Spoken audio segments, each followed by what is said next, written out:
দাখিল পরীক্ষার্থী 2025 হাজির হয়েছি তোমাদের ইংলিশ ফার্স্ট পেপারের শর্ট সাজেশন নিয়ে। এই সাজেশনটিতে তোমরা রিডিং এবং রাইটিংয়ের দুটি অংশেরই সাজেশন পাবে।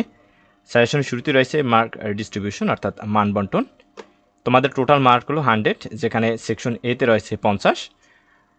কোশ্চেন নং 1-এ তোমাদের থাকবে 7 নম্বর, যেটা সিন প্যাসেজ থেকে। কোশ্চেন নং 2 এটা তোমার 10 নম্বর থাকবে সিন প্যাসেজ থেকে।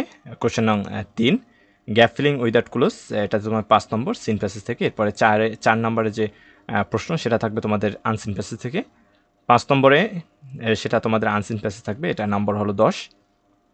6 নম্বরে রয়েছে ম্যাচিং, সেখানে তোমাদের 5 নম্বর, এটা আনসিন প্যাসেজ থেকে থাকবে। 7 নম্বরে রিঅ্যারেঞ্জিং সেন্টেন্স, 8 নম্বর আনসিন প্যাসেজ থেকে। সেকশন বিতে তোমাদের হলো রাইটিং, সেটা 50 মার্ক তোমাদের। রাইটিংয়ের নাম্বার 8-এ থাকবে তোমাদের প্যারাগ্রাফ 10 নম্বর। তারপরে 9 নম্বরে কমপ্লিটিং স্টোরি 10 নম্বর। 10 নম্বরে গ্রাফস অ্যান্ড চার্ট, এটা 10 নম্বর। 11 নম্বরে লেটার্স অথবা ইমেল 10 নম্বর। 12তে ডায়লগ, এটা তোমাদের 10 নম্বর। পার্ট এতে রয়েছে তোমাদের রিডিং। রিডিংয়ের জন্য তোমাদের সিন প্যাসেজ থাকবে, সেখান থেকে তোমাদের নাম্বার 1, 2 এবং 3-এর অ্যান্সার করতে হবে।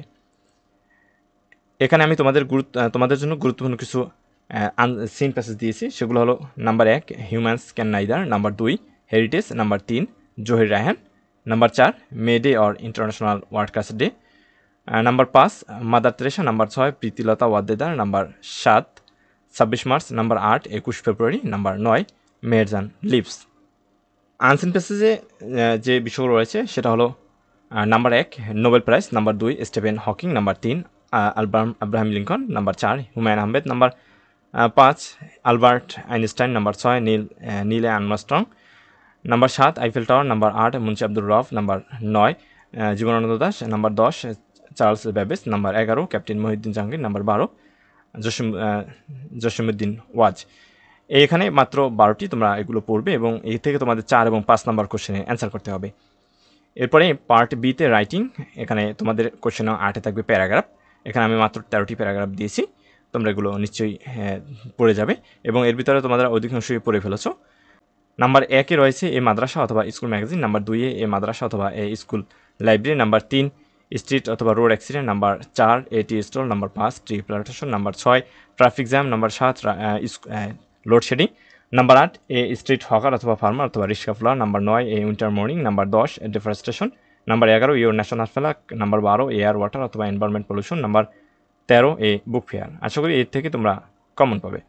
এরপর রয়েছে কোশ্চেন নং 9-এর জন্য কমপ্লিটিং স্টোরি। আমি এখানে 13টি কমপ্লিটিং স্টোরি দিয়েছি, তোমরা এগুলো সবগুলোই পড়ে যাবে। নাম্বার 1 রয়েছে দি কাইন্ডনেস অথবা honesty of a school boy, number 2 রয়েছে ডেভোশন অফ হরজত Bayezid to his mother, number 3 dress does not make one great, number 4 nobody believes a liar, number 5 a friend in need is a friend in deed, number 6 truthfulness of হরজত Abdul Qadir Jilani, number 7 failures are the pillars of success, number 8 unity is strength, number 9 an honest woodcutter, number 10 honesty is the best policy, number 11 where there is a will there is a way, number 12 who is to bell the cat, number 13 slow and steady with the race. তোমরা এখানে কয়েকটি story পাবে যেগুলো নাম বিভিন্ন বইয়ে কিন্তু বিভিন্ন নামে থাকে।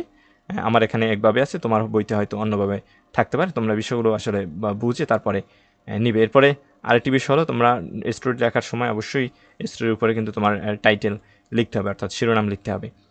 এরপরে আমাদের এখানে যে তোমরা পূর্বে দেখেছো এই যে প্যারাগ্রাফ, এছাড়া যে অন্যান্য রাইটিংগুলো রয়েছে, প্রত্যেকটা রাইটিং লেখার যে শর্টকাট সিস্টেম বা টাইপ বা নিয়ম, সেটা কিন্তু আমাদের ইউটিউব চ্যানেলে দেওয়া আছে। এরপরে উপরে সর্বপ্রথম যে রয়েছে আনসিন প্যাসেজ থেকে যে সামারি, যেটা তোমাদের কাছে অনেক কঠিন মনে হয়, এই সামারির উপরে আমাদের 2টি ক্লাস রয়েছে, তোমরা সেগুলো দেখবে। সেটা দেখবে তোমার 5 থেকে 6 লাখের মতো ভিউজ রয়েছে। আশা করি সেটা তোমরা যদি ফলো করো, তোমরা ভালো একটা নাম্বার তুলতে পারবে সামারাইজিংয়ে। এছাড়া ইনফরমেশন ট্রান্সফার সহ অন্যান্য ভিডিও কিন্তু আমাদের ইউটিউব চ্যানেলে দেওয়া রয়েছে, তোমরা বিষয়গুলো দেখবে। অর্থাৎ সাজেশনের পাশাপাশি তোমরা সেই ভিডিওগুলো দেখবে, আশা করি তোমাদের কাজে আসবে। এরপর রয়েছে গ্রাফ অ্যান্ড চার্ট, যেটা তোমাদের কোশ্চেন নং 10-এ থাকবে। এখানে গ্রাফসের ভিতরে রয়েছে 6টি এবং চার্টের ভিতরে রয়েছে মাত্র 5টি। The poverty reduction rate of Bangladesh অথবা population living the poverty line, number 2 রয়েছে সেলিং রেটস অফ বুকস 21শে বইমেলা, number 3 choice of profession by different educated people.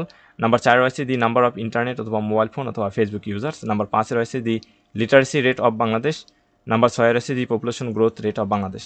7 রয়েছে নাম্বার 1 রয়েছে passing rates of different subject of the students. Number 2 রয়েছে choice of profession by different educated people. Number 3 রয়েছে pastime activities of the different people অথবা students. Number 4 রয়েছে source of air pollution in a city. Number 5 রয়েছে percentage of transportation used by the students. এরপর রয়েছে informal letters বা email, যেটা question নং 11-তে থাকবে। এখানে লেটারের ভিতরে রয়েছে মাত্র 10টি, তোমরা এগুলো পড়বে এবং তোমরা ইমেলের সাথে কম্পেয়ার করে পড়বে, অর্থাৎ তোমরা দুইটা মিলেই পড়বে, আবার কোনো কিছু ডাবল পড়তে যায় না, কারণ ইমেল এবং লেটার শুধু লেখার যে ফরম্যাটটা চেঞ্জ, বাকি সব কিছু একই রকম। তোমরা আমাদের ইউটিউব চ্যানেলে এর উপর ভিডিও পাবে, আশা করি সেখান থেকে তোমরা দেখে এর নিয়ম শিখে নেবে। সেক্ষেত্রে তোমার আলাদাভাবে গ্রাফ এবং আলাদাভাবে লেটার এবং ইমেল মুখস্থ করার প্রয়োজন পড়বে না, তোমরা যে কোনো একটি থেকে ইমেল অথবা লেটার লিখতে পাবে। এরপরে নাম্বার 1 রয়েছে letter describing about your country, telling what you intend to do after your Dakhil examination. Number 3 রয়েছে about your progress of studies. Number 4 রয়েছে importance of physical exercise. Number 5 রয়েছে importance of reading newspaper. Number 6 রয়েছে improve in English. Number 7 thanking for hospitality. Number 8 রয়েছে advising to be serious in studies. Number 9 রয়েছে telling the bad effect of smoking. Number 10 রয়েছে advising about the bad company. এরপরে ইমেলের ভিতরে রয়েছে number 1 রয়েছে co curriculum activities of your Madrasa. Number 2 রয়েছে preparation for the দাখিল এক্সামিনেশন। নাম্বার 3 রয়েছে কন্ট্রোলিং ফর মাদার্স অথবা ফাদার্স ডে। নাম্বার 4 রয়েছে prize give ceremony of your Madrasa. Number 5 রয়েছে অ্যাটেন্টিভ টু হিজ অথবা হার স্টাডিজ। নাম্বার 6 রয়েছে inviting to join A picnic অথবা birthday party অথবা marriage ceremony. Number 7 রয়েছে about thinking for his অথবা হার hospitality. Number 8 রয়েছে thanking for nice gift. Number 9 রয়েছে how spend your last summer অথবা winter vacation. এরপর সর্বশেষ রয়েছে ডায়লগ রাইটিং, যেটা তোমাদের 12 নম্বরে থাকবে। এখানে আমি মাত্র 12টি ডায়লগ দিয়েছি, তোমরা সবগুলো পড়বে, এখানে সবগুলো ইম্পর্টেন্ট। নাম্বার 1 রয়েছে importance of planting trees. Number 2 রয়েছে ডেঙ্গু ফিভার। নাম্বার 3 রয়েছে use and abuse of mobile phone, internet, Facebook, meta, social media. Number 4 রয়েছে ফিউচার প্ল্যান অফ লাইফ অথবা এইম ইন লাইফ। নাম্বার 5 রয়েছে importance of reading newspaper. Number 6 রয়েছে importance of learning English অথবা computer. Number 7 রয়েছে bad effect of smoking অথবা drug. Number 8 রয়েছে benefits of early rising অথবা physical exercise অথবা morning walk. Number 9 রয়েছে about literacy problem in Bangladesh. Number 10 রয়েছে advantage and disadvantage of city life and village life. Number 11 রয়েছে about health problem, doctor and patient. Number 12 রয়েছে road accident. এই ছিল তোমাদের English first part short suggestion. আর যারা full সাজেশনটি ফলো করতে চাও তারা আমাদের ইউটিউব চ্যানেলে ভিজিট করবে, সেখানে দেওয়া আছে। আর এটা হলো শর্ট সাজেশন, যারা ফুল সাজেশন ফলো করতে পারবে না বা সমস্যা যাদের, বা যারা অল্প সময় বা 4 বছর যারা ঠিকমতো পড়াশোনা করে নেয়, অল্প সময় ভালো একটা রেজাল্ট অর্জন করতে চাও, তাদের জন্য এই শর্ট সাজেশনটি। আশা করি এই সাজেশনটিও তোমরা অধিকাংশ কমন পাবে এবং এই থেকে তোমরা ভালো উপকৃত হবে। আমাদের ইউটিউব চ্যানেলে ধারাবাহিকভাবে পরে সাজেশনগুলো আপলোড করা হবে, ইংরেজি দ্বিতীয় পত্র সহ অন্যান্য যে তোমাদের গুরুত্বপূর্ণ সাবজেক্টসমূহ, আশা করি সেগুলো দেখবে, তোমরা উপকৃত হবে। ধন্যবাদ। পরবর্তী ভিডিওতে যে কোনো গুরুত্বপূর্ণ ভিডিওর জন্য অবশ্যই আমাদের ইউটিউব চ্যানেলটি সাবস্ক্রাইব করে রাখবে।